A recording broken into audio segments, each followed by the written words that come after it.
Assalamualaikum warahmatullahi wabarakatuh. Perkenalkan, nama saya Feisha Rifka Fortuna.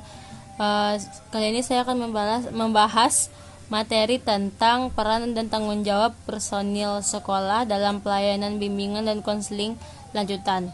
Ada 3 hal yang akan dibahas. Yang pertama, peran wali kelas dalam pelayanan bimbingan dan konseling. Yang kedua, peran guru bimbingan dan konseling atau konselor dalam pelayanan bimbingan dan konseling. Yang ketiga, pengawas bimbingan dan konseling. Pertama, peran wali kelas dalam pelayanan bimbingan dan konseling. Wali kelas sebagai pengelola kelas tertentu dalam pelayanan bimbingan dan konseling mempunyai peran. Yang pertama, membantu guru pembimbing melaksanakan tugas-tugasnya, khususnya di kelas yang menjadi tanggung jawabnya.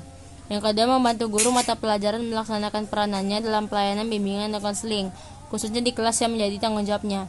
Yang ketiga, membantu memberikan dan kemudahan bagi siswa, khususnya di kelas yang menjadi tanggung jawabnya, untuk mengikuti atau menjalani kegiatan bimbingan dan konseling.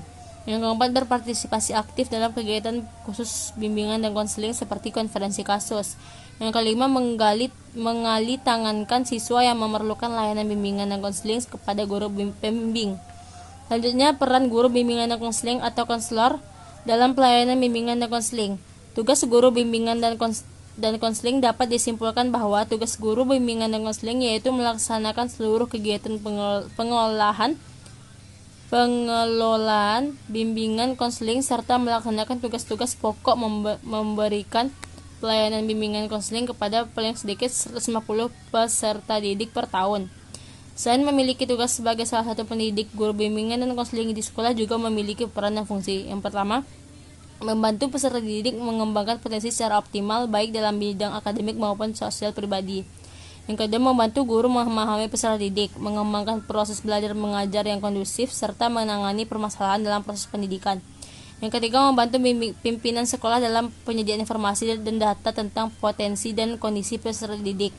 Yang keempat, membantu pendidik dan tenaga kependidikan lain dalam memahami peserta didik dan kebutuhan pelayanan, serta membantu orang tua memahami potensi dan kondisi peserta didik.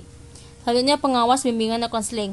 Supervisi dan monitoring merupakan bagian yang tidak terpisahkan dari keseluruhan kegiatan BK di sekolah.